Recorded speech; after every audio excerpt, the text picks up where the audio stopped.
Humans have had a close relationship with animals for thousands of years. Scientists agree the domestic dog has been a trusted pet for around 15,000 years. And cats became part of the household from 10,000 years ago. And now it's estimated there are at least 600 million pet cats in the world. Exotic pets have also been kept for thousands of years. It's well documented that the Egyptians kept baboons as pets, and exotic animals kept in the home feature in many ancient texts. In modern times, the keeping of exotic pets has increased. A staggering statistic is that there are more tigers in the U.S. alone than there are in the wild. Animal owners truly believe they are playing a role in preserving the numbers of exotic animals. But on the other side of the debate, there are those who believe it is a cruel practice to keep any animals in captivity. This series explores the issues from both sides, from those who know the dangers but see the benefits, to others who condemn the keeping of exotic pets. Their stories follow.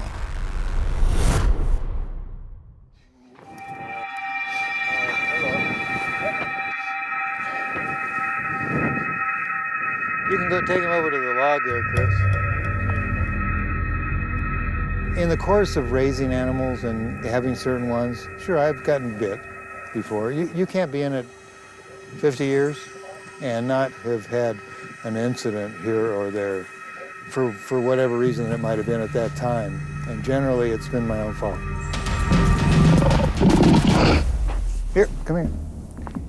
Easy, easy.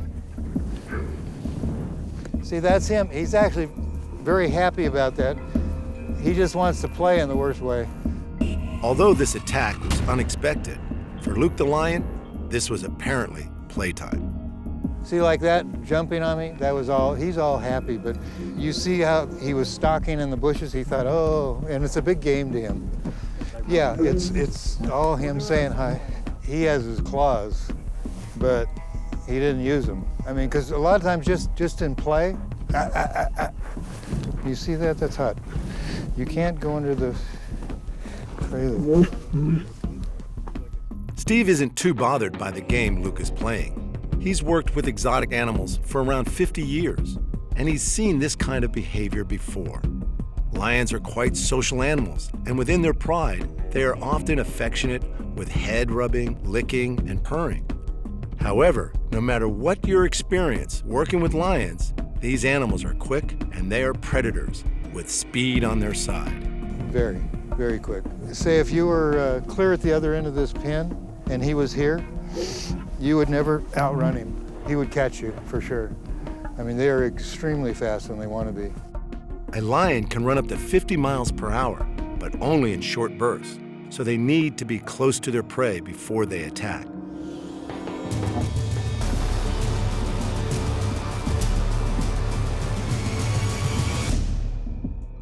But generally, lions are a sleepy bunch, and they like to lay around with their pride for around 18 hours a day. They look at us as the dominant member of whatever species. We're talking about lions, so it's lions. They want to do what they do to their fellow lions. We just don't like it when they bite and claw us, so we curtail that. Hi. Yes.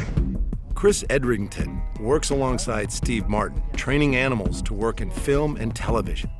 This is a job that requires incredible skill, knowing what makes these beasts tick. Easy. He's like a teenage boy.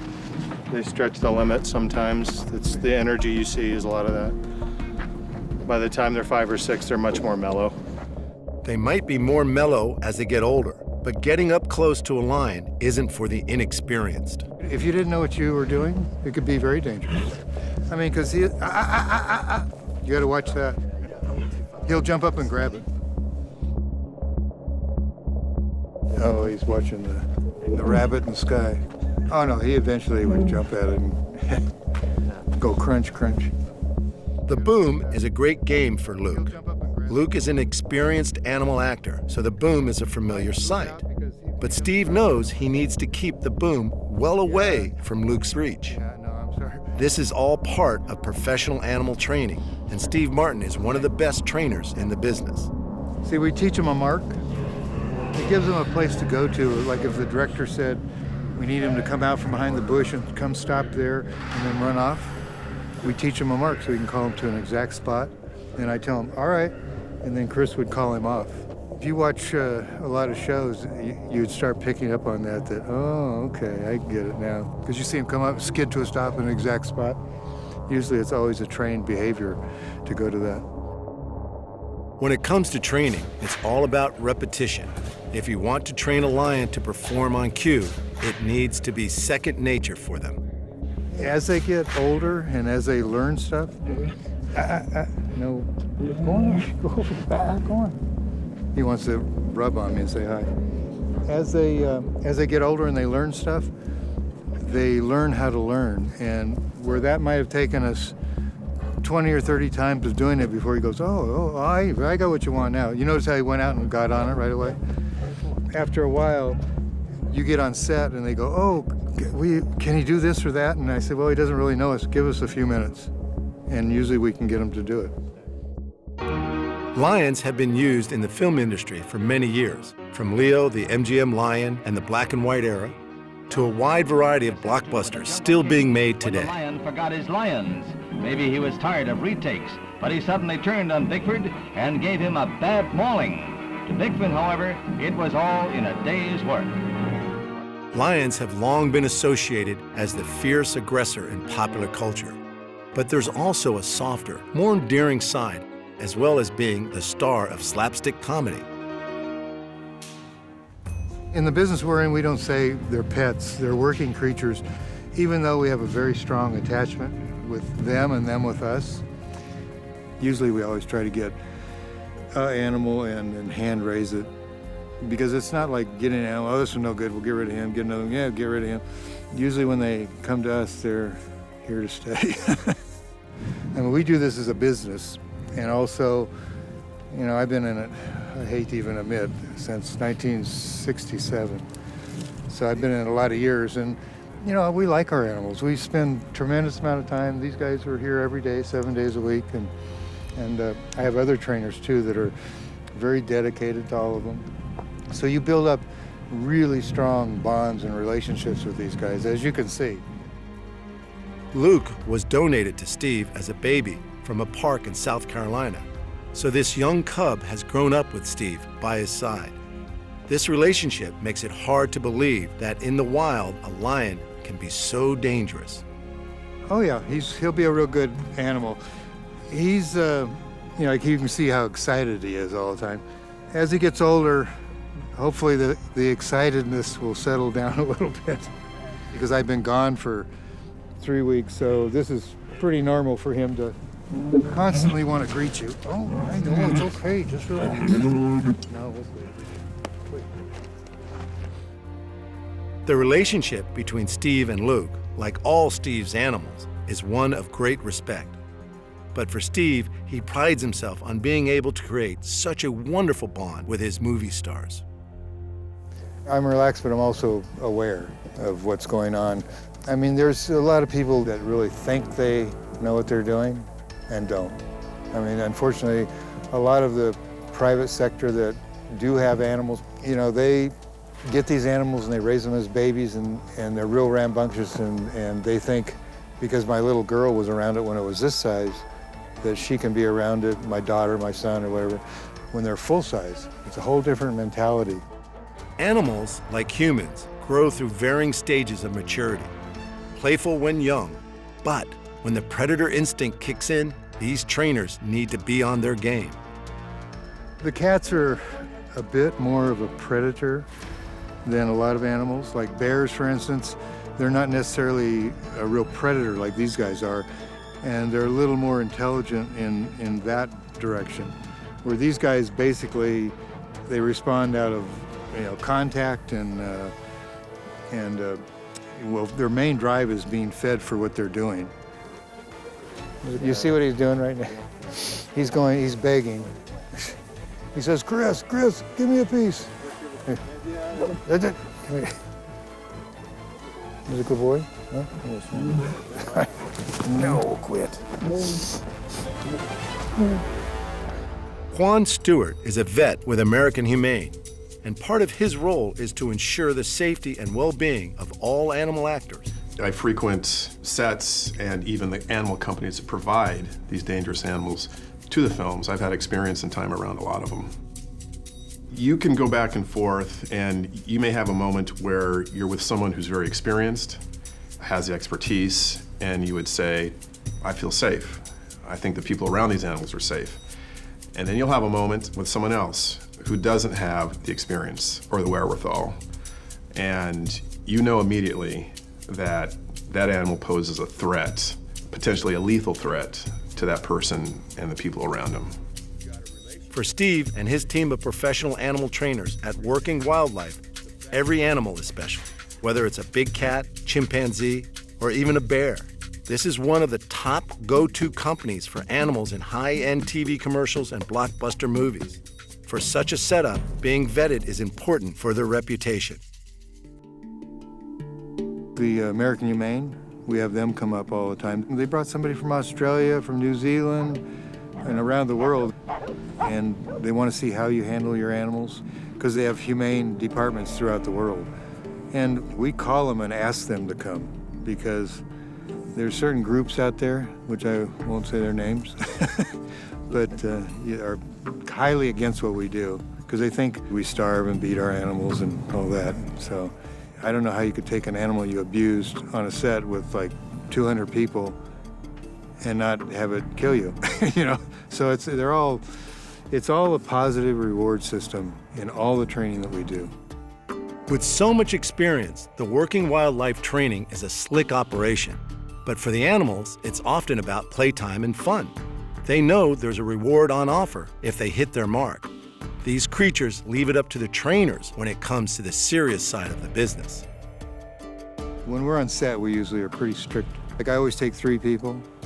Those other 2 people, they're not just watching what I'm doing, they're watching what's going on. I'm watching exterior things. And sometimes I'll see somebody, like with these guys here, if you used to have somebody, one person, you got 50 people here and one person out over there like peeking behind a tree or something, they pick up on that right now. And right away you'll see them like this, uh-oh. I said, who's, and you can see them out there. So we try to keep a handle on all exterior stuff that's going on when we're working. One of the stars in the animal lineup is a kodiak bear named Tag. He's obedient, playful, and likes a crispy treat or two. But when you're working with bears, it's always best to be cautious. Bears can be very dangerous. I mean, under the wrong circumstances.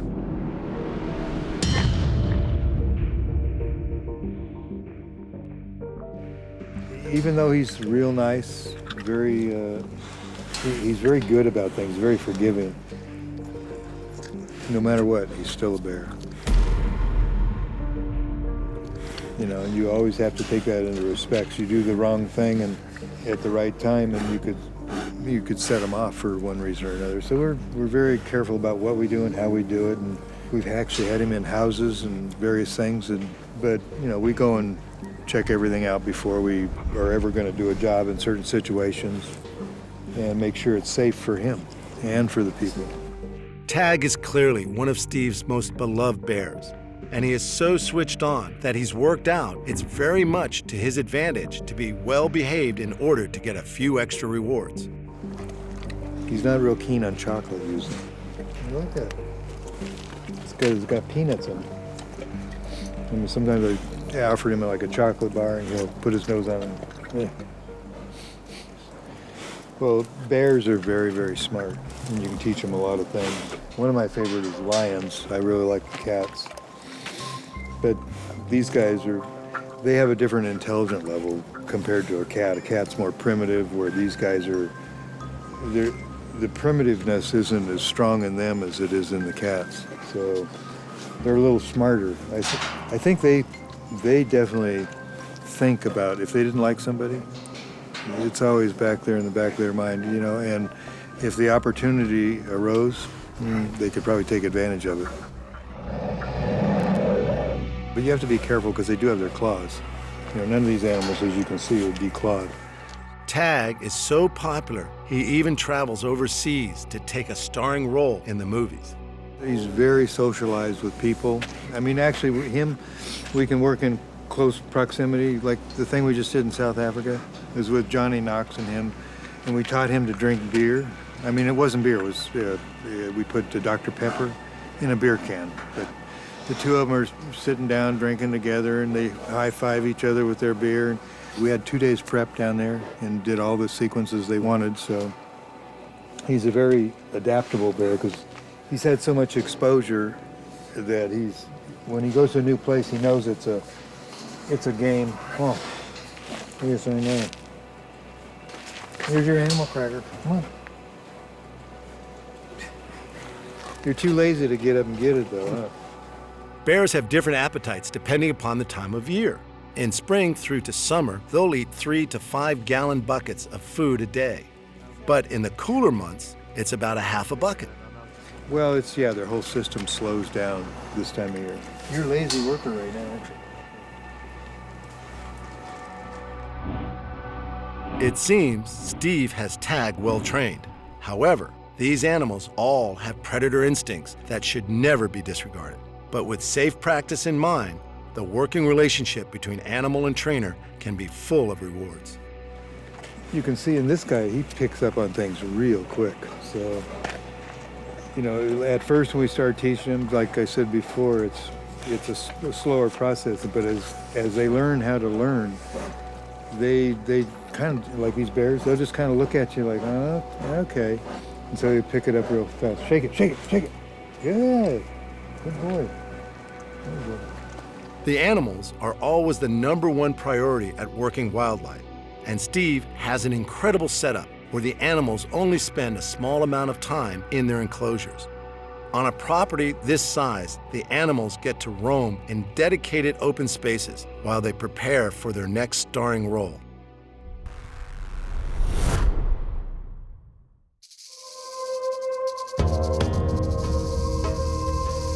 The fear of snakes is one of our most common phobias. But why do we have such an adverse reaction to snakes, even though most of us have never seen one in the wild?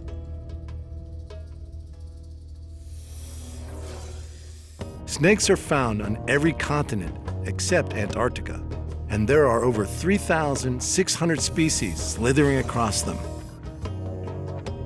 Most are non-venomous, but the ones that are venomous can kill, which gives all snakes this bad reputation. However, John Cann and his snake-loving family find them irresistible. People are scared of snakes because of the unknown factor, and even when you fully explain it to them, there's no danger if you're careful. They're still got that phobia there, they're concerned. The main thing is you don't try to pick him up, you don't tread near him. A lot of deadly snakes, you can tread near them, they'll escape. A lot of them will put up and have a go at you. They're not aggressive, they're defensive. And their defense is being aggressive. Given the deadly reputation of venomous snakes, why is it that snakes are the most common exotic animals kept in captivity? John's unique family story goes some way to answering this. John Cann has been living with snakes all his life.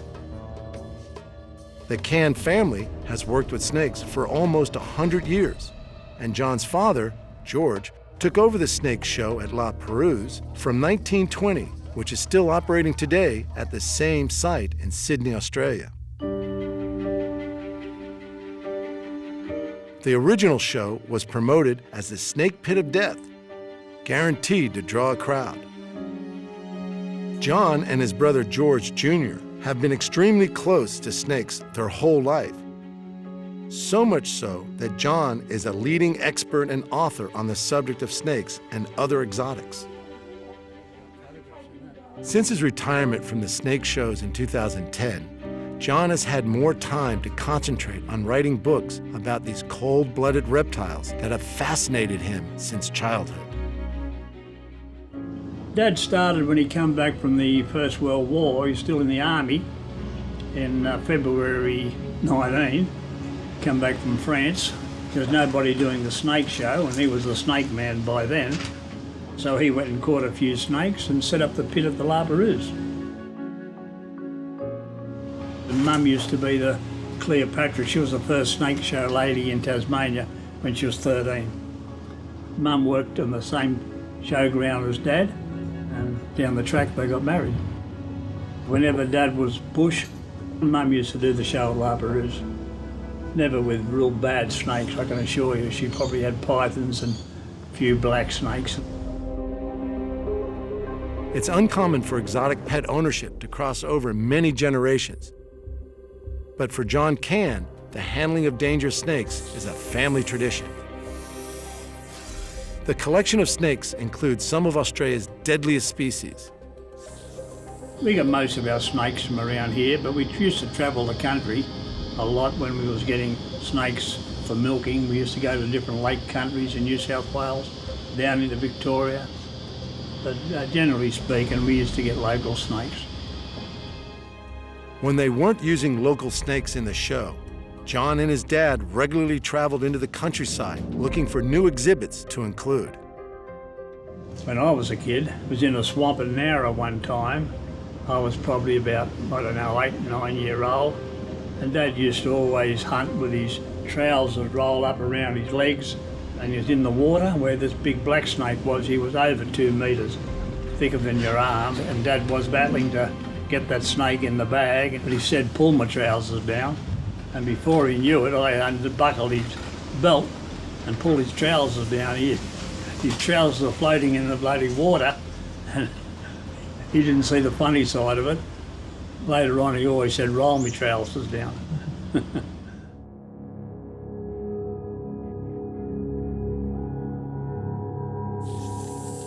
The diamond python has a stunning skin coloration, which makes it an attractive option as a pet.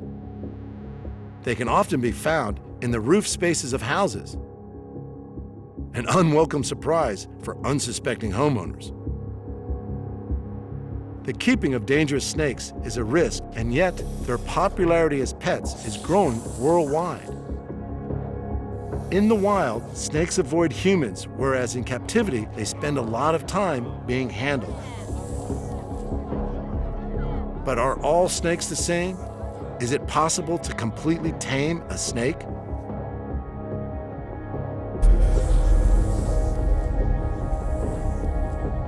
They all have their own temperament, whatever mood they're in, but some of our deadliest snakes do quieten down in captivity after a time, and people, in my opinion, carelessly put the venomous snakes around their neck, and as I photographed in one of my books, a friend of mine kissing a tiger snake, and that's the snake that killed him.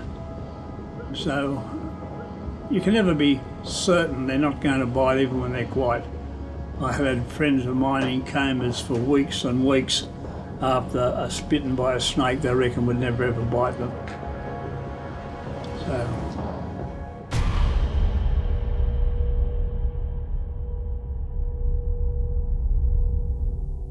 Rob, who is one of the current snake handlers at La Perouse, also works as a professional snake catcher and knows what's required to safely manage these reptiles. The experience of being bitten by a snake can sometimes be a good lesson. Best avoided, but I have been bitten by venomous snakes. Out of thousands of snake species, that are many of them are harmless, I could have been bitten by many harmless species. But I think what people are trying to ask is, have you been bitten by venomous snakes? And the answer is yes. It'd be sort of weird if you hadn't, in a way. To be so involved with snakes and never actually experience that part of. And I don't recommend it in any way. Don't go and get yourself bitten by a snake. Our only highly venomous ambush predator is this historical snake. But it's got the worst name of any snake in history. This snake is called the death adder. One of the fastest striking snakes in the world. And they are quite venomous if you measure the toxicity of their venom. And the best way I can describe how venomous a death adder is by how many people used to die from its bite. The death rate from death adder bite before the invention of antivenom was apparently 50% fatality rate before the invention of antivenom.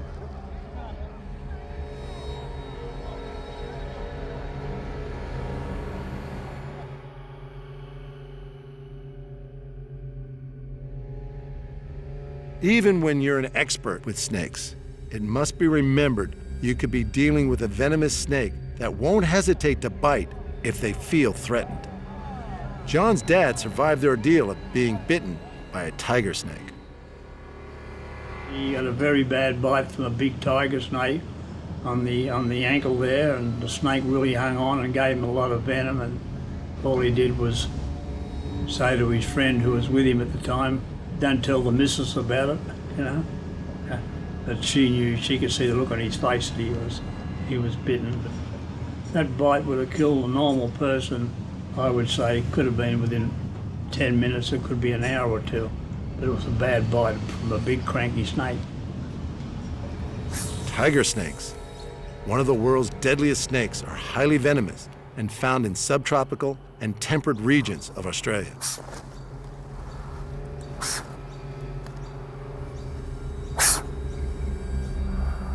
Tiger snakes are dangerous, but people do keep them as pets. They appear intimidating, fearsome, but it is mostly a bluff.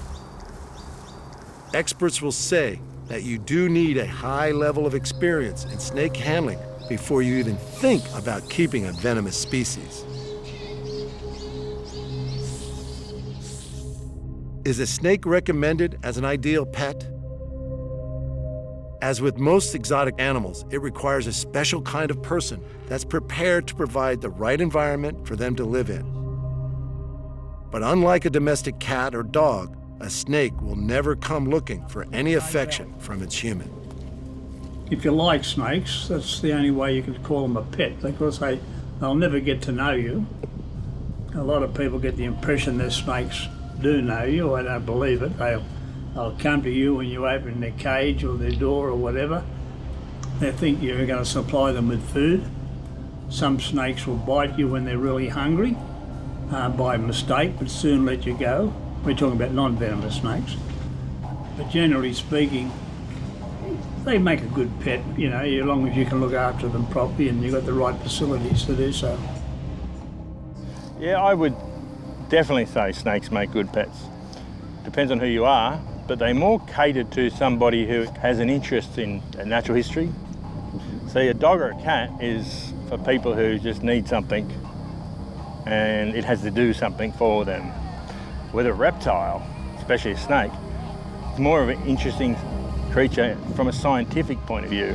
They're interesting in their reproductive biology, in their behaviour.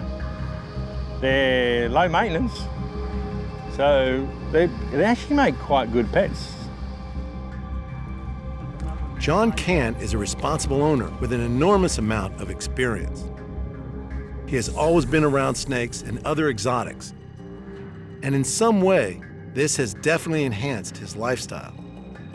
Snakes evoke fear, but for John, they are a constant joy and a pet that in most cases are easily handled. Knowing how to handle a snake properly is important.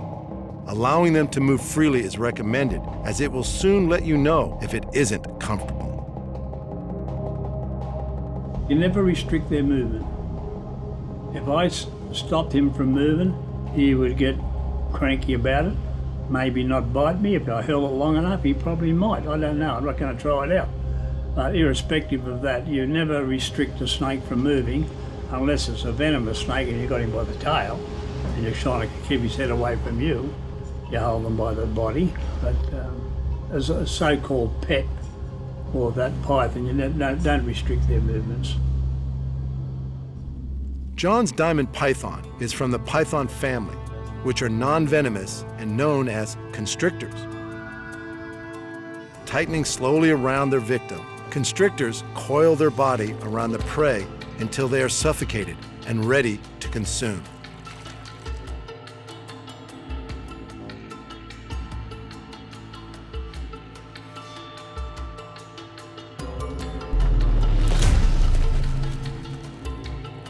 pythons can swallow prey bigger than the diameter of their own heads, which broadens the possibilities of a hearty meal.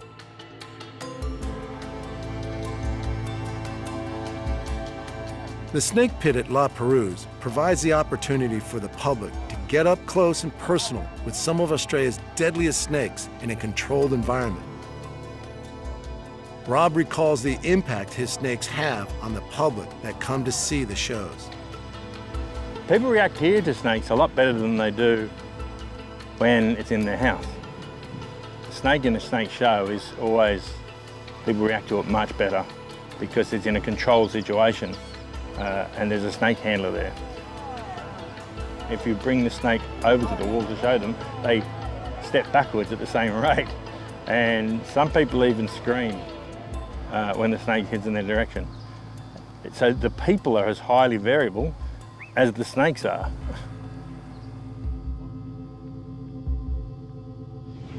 Well, they're all very curious. I often used to get the impression at times that people are a bit disappointed you never got bitten, which is probably could have been true. I'd like to think I was wrong, but they're interested on the educational aspect of it.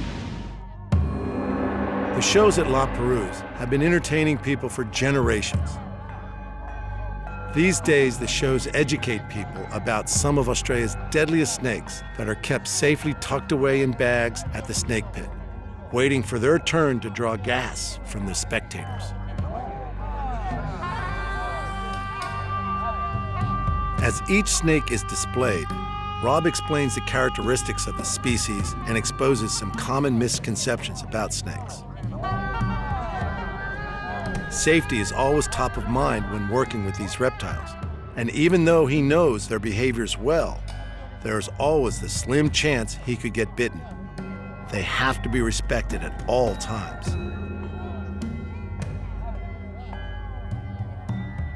But as far as John is concerned, a lifetime's fascination with snakes proves that even this misunderstood and often feared predator can become a unique part of the family. Just don't expect them to fetch a ball.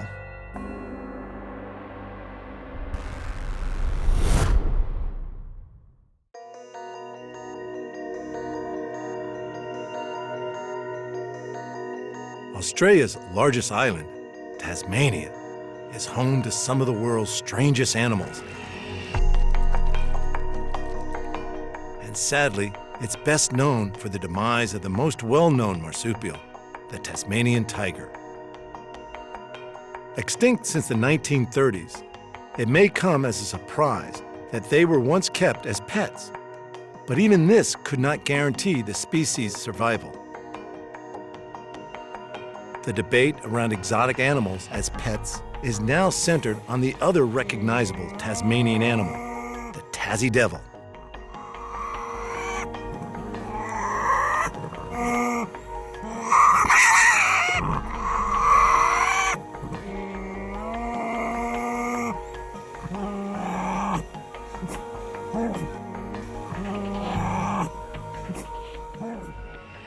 The keeping of native animals in Australia is a hot topic, but maybe the best opinion on this comes from someone who works with the devils every day. Alicia looks after a colony of devils, and one in particular is young Hurricane.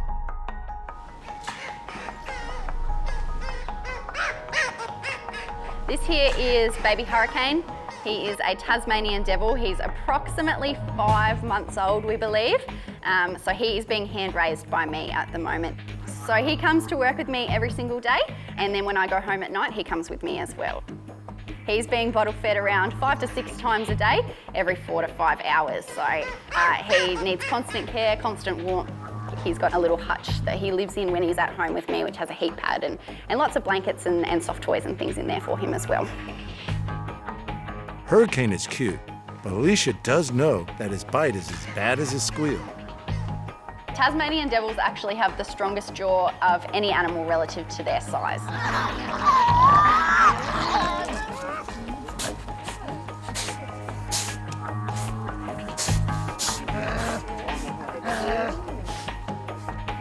The second strongest jaw belongs to the tiger. Therefore, pound for pound, Tassie Devils can actually bite you harder than a tiger. An average adult male weighs in at around 18 pounds. Its muscular build and strong jaws mean it can tear into wombats weighing up to 65 pounds. You pop him down on the ground and it's natural instinct for him to want to chase you. So what he'll do is he'll chase me for as long as he needs in order to find my leg and climb back up my body. So he comes home with me and terrorizes my living room.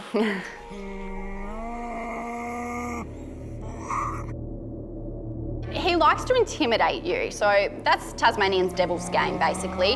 They like to open their mouth wide and show you their big teeth. They like to make really terrifying noises in front of your face.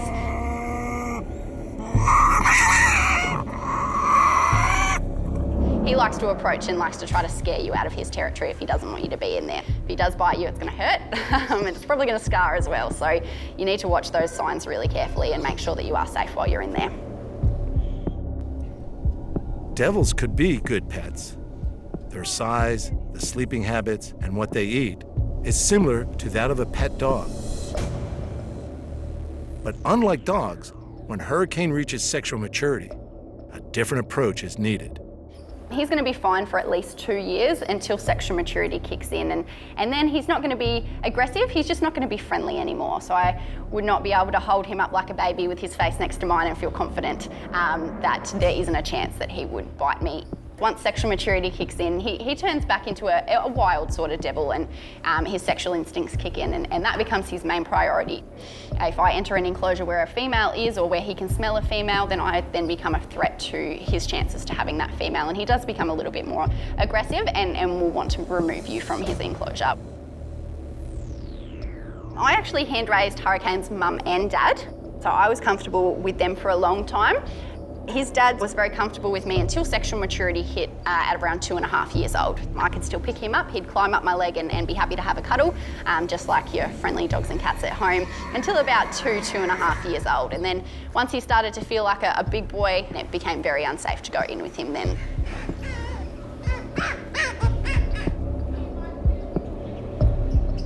So that's his natural instinct. He wants to grab on. I have a little bit of arm in there, so it's pretty painful. It's like a vice-like grip at the moment. He doesn't want mum to leave him behind in the wild, so he needs to latch on with all his might. Obviously, if another animal wants to come by and eat him, they're going to want to pull as hard as they can to get him off mum's back. So once he latches onto something, there's a vice-like grip there. So if he gets my finger or if he gets my arm, just got to leave it there until he's done, basically.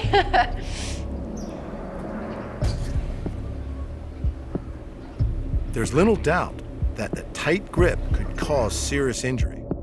The devil's bite force is an obvious deterrent to human contact. It's less damaging, but when they're adults, you definitely don't want them to bite you. So you're always watching their behaviour to make sure that they're not showing any aggressive signs like that.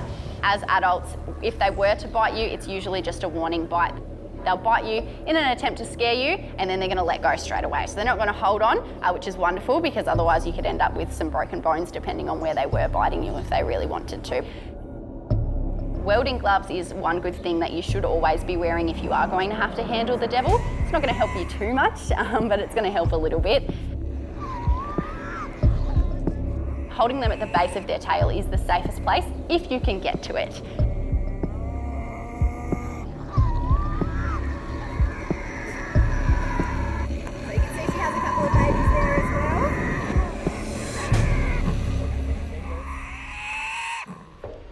Although it's illegal to own any endangered native Australian animals, it's more the Tasmanian Devil's temperament that protects it from private animal ownership.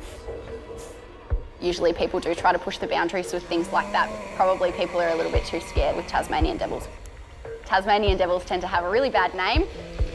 They'll stand in front of you, they'll open their mouth really wide, and they want to try to intimidate you.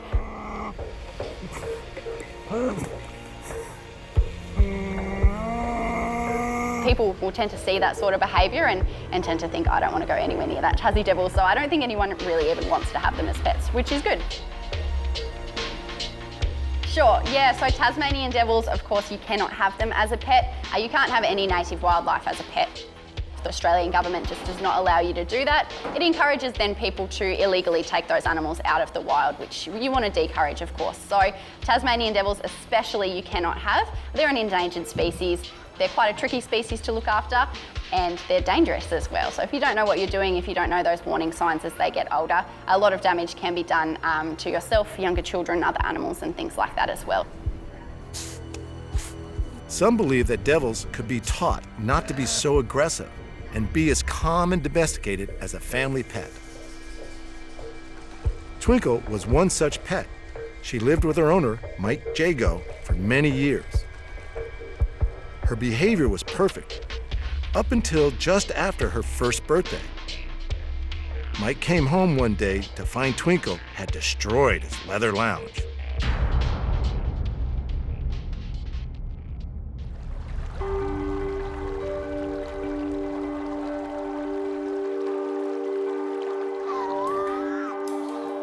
When the thylacine died out, the Tasmanian Devil took over the title of the largest known carnivorous marsupial. But where the thylacine's relatively docile nature made it suitable as a domestic pet, even hand-reared devils are far from safe to be around. Some experts say that had devils been domesticated for generations, they may have become more predictable and better behaved.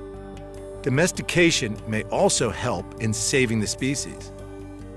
It is estimated that 90% of all devils in the wild are affected by an aggressive cancer which is threatening their existence. Many believe we are witnessing the demise of a species and that captive animals may be the only way forward. Private ownership may still be a possible solution to the conservation of other species, but the issue remains contentious. Is domestication really a viable solution? In some states here in America, it is outright legal to own just about anything, but that doesn't make it okay, and it doesn't make it beneficial to the animal. Just because it's legal doesn't make it right, and we know that. Animal ownership is certainly, underscores that, and it's an evolution, The understanding of the care, the welfare that goes into a lot of these animals, it's an evolution, it takes time. Tigers and lions, for example, have been successfully bred in captivity, but none have ever been reintroduced to the wild. To save cats, you've got to have that entire ecosystem intact. Any part of that food chain is out and the cats are going to die. So keeping animals in their own habitat is by far the best way. Alicia and Hurricane have formed a bond that may just be a positive sign for this much maligned species. I'm mum to him now, yep. So he knows my scent.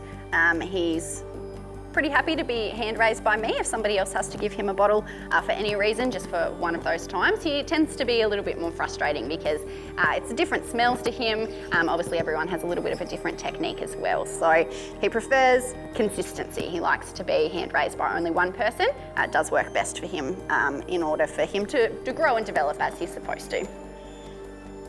I feel like I'm really, really lucky. Tasmanian devils are obviously an endangered species, so being able to work so closely with a species that's so special and so unique is really awesome. And also working with them, you're actually doing something to help them in the wild as well. So I also help run the Devils in Danger Foundation. So Hurricane will be an ambassador species for that foundation, encourage people to fall in love with him and Tasmanian devils in general, which is going to, of course, encourage people to want to donate and to want to help save them in the wild. It's really, really important to let people see them and gain such an appreciation for a really special species that people tend to overlook a lot of the time.